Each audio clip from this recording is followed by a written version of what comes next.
Bismillahirrahmanirrahim. Baik, perhatian Allah Subhanahu wa taala, karena pentingnya masalah muraqabatullah, ya. Maka Nabi Muhammad sallallahu alaihi wasallam diturunkan oleh Allah Subhanahu wa taala, ya, beberapa kisah dalam Al-Qur'an yang menjelaskan tentang pentingnya muraqabatullah. Pentingnya merasa diawasi oleh Allah Subhanahu wa taala. Dan kita tahu waktu Rasulullah SAW di fase Mekah, yang banyak masuk Islam adalah para pemuda.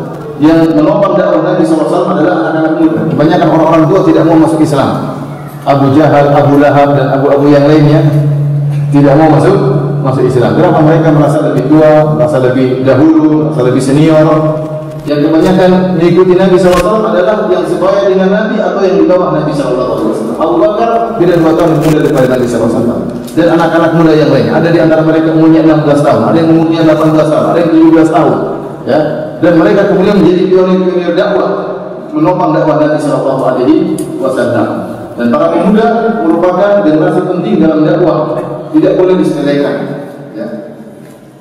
Oleh karena tatkala Allah bercerita tentang Ashabul Kahfi, Allah mengatakan innahum fityatun amanu bi rabbihim wa zidnahum huda. Mereka adalah anak-anak muda. Kata Allah, mereka adalah anak-anak muda yang beriman kepada Rabb mereka. Tatkala satu negeri seluruhnya kafir, ada anak-anak muda yang beriman, kemudian melawan kesyirikan yang ada, sehingga akhirnya mereka pun lari untuk menyelamatkan diri, dan akhirnya mereka masuk dalam goa untuk menyelamatkan diri. Maksud saya, anak-anak muda itu adalah generasi yang sangat penting untuk menyebarkan apa? Dakwah. Kenapa? Kalau sudah tua banyak urusan. Sudah tua banyak urusan harus check up terus ke rumah sakit, ini urusan sendiri. Belum urusan macam-macam. Anak muda masih banyak kegiatan, masih banyak berurusan. Mereka ini sangat penting.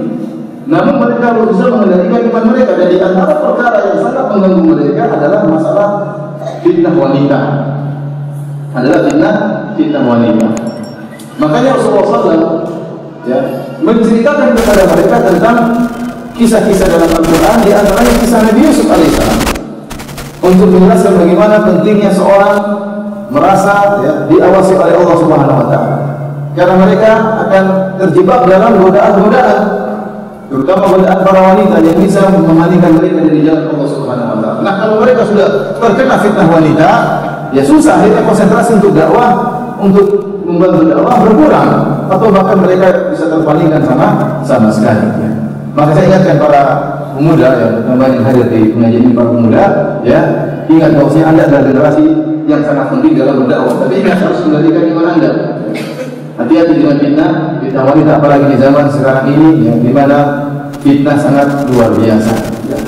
Sebagaimana kita tahu tentang kisah Nabi Yusuf alaihissalam, ya, Allah sebutkan bagaimana dia digoda dengan Zulaikha, yang kemudian Zulaikha bercantik dirinya, ya, sampai Al-Imam Ibnu Qayyim menyebutkan sekitar 10 godaan yang dihadapi oleh Nabi Yusuf alaihissalam. Kemudian juga As-Sa'di juga mengatakan sekitar 10 godaan yang dihadapi oleh Nabi Yusuf alaihissalam, dirayu oleh istri menteri tersebut cantik, kemudian di dalam rumah yang tertutup pintu-pintunya, kemudian istri Nabi Yusuf, wanita tersebut yang mulai merayu, kemudian Nabi Yusuf juga seorang pemuda, kemudian, ya, tidak ada yang curiga karena Nabi Yusuf adalah seorang yang asing. Ada sekitar 10 faktor yang dihadapi, ujian yang dihadapi oleh Nabi Yusuf alaihissalam. Namun semua Nabi Yusuf alaihissalam, ya, bisa menghadapi ujian tersebut. Kenapa? Dia berlindung kepada Allah. Dia mengatakan, ma'adallah, aku berlindung kepada Allah Subhanahu wa taala. Karena kita akan terkadang sebagai kita berhadapan dengan ujian-ujian tersebut, maka saatnya kita berlindung kepada Allah Subhanahu wa taala. Kita yakin Allah sedang melihat apa yang kita lakukan. Untuk bayangkan kalau antum terjebak dalam kondisi Nabi Yusuf alaihissalam. Ini kondisi yang sangat berat. Sampai Allah adanya dalam Al-Quran, wa rawadatu allati huwa fi baitiha nafsihi wa balaghat al-abwab, sampai istri menteri merayu Nabi Yusuf, wa balaghat al-abwab, dia kunci pintu-pintu rumah seluruhnya. Seluruh pintu-pintu rumah sudah dikunci. Karena itu, ya, rumah menteri, biasanya rumah menteri apa? Besar, banyak pintunya. Kalau rumah wanita sebagai pintunya sedikit. Bahkan ada yang pintu masuk sama pintu WC aja. Jadi pintunya banyak. Dikunci semuanya supaya aman. Kabar tidak apa. Waqalat Haidara, kemudian dia yang merayu, dia mengatakan tafadhal ya Yusuf. Bayangkan wanita yang apa? Merayu. Dalam riwayat wahidullah, saya sudah siapkan diriku untuk melayani wahai Yusuf. Kemudian Yusuf adalah seorang pemuda, dan pemuda syahwatnya lebih menggebu-gebu daripada orang yang sudah tua. Ya atau tidak? Ini secara umum, meskipun terkadang sebaliknya, terkadang. Namun secara umum yang tua ya lebih lemah daripada yang tua, yang muda. Secara umum ya. Kemudian yang berikutnya Nabi Yusuf tampan, dan tampan itu adalah godaan tersendiri. Seorang yang tampan itu pede untuk menggoda dan mudah untuk digoda. Kenapa? Karena tampan. Kalau wajah pas-pasan, ada cewek cantik lewat, dia beli aja. Kenapa? Tidak pede untuk menggoda dan tidak bakalan digoda. Kenapa? Wajah pas-pasan. Oleh karena itu Nabi Yusuf alaihissalam diberi dengan ketampanan, risikonya besar. Risikonya besar. Kenapa? Dia diberi karunia oleh Allah. Semakin diberi karunia, semakin banyak risikonya, semakin banyak ujiannya. Karena wajahnya tampan, akhirnya wajah di penjara, ya tidak? Makanya hamil antum wajah mungkin pas-pasan tidak di penjara. Seandainya wajah tampan bahaya, ya bisa penjara, bisa macam-macam, bisa masuk neraka jahanam ya. Oleh karena bersyukur dengan apa yang Allah berikan. Menurut saya Nabi Yusuf diuji dengan ujian yang luar biasa. Wajah tampan, kemudian seperti itu ya. Kemudian bahkan wanitanya yang ingin menggoda dan ujian-ujian yang lainnya. Tapi subhanallah, tatkala dia diuji dengan ujian yang tersebut, maka dia ingat kepada Allah. Dia mengatakan innahu rabbi ahsana maswaya.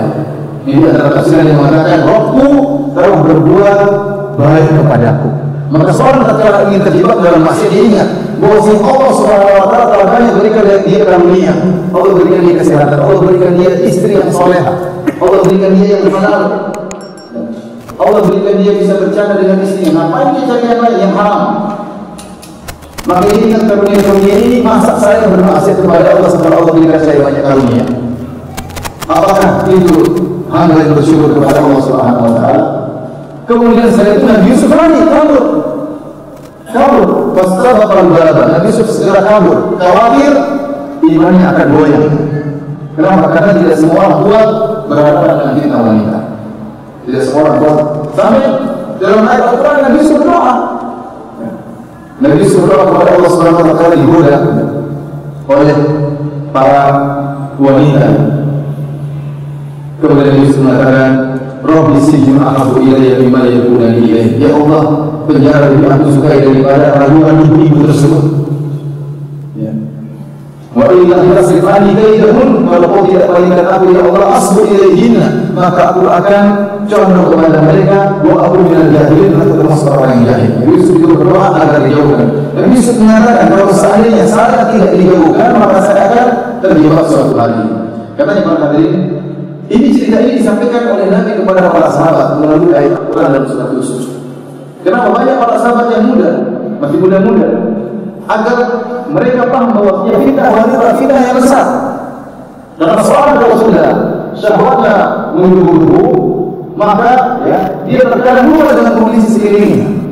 Artinya bagaimana para ibu terkadang mereka berkumpul, lantas istri menteri mengatakan, wahai Yusuf, lewatlah di hadapan mereka. Nabi Yusuf lewat di hadapan mereka, lantas mereka melihat ketampanan Nabi Yusuf alaihissalam.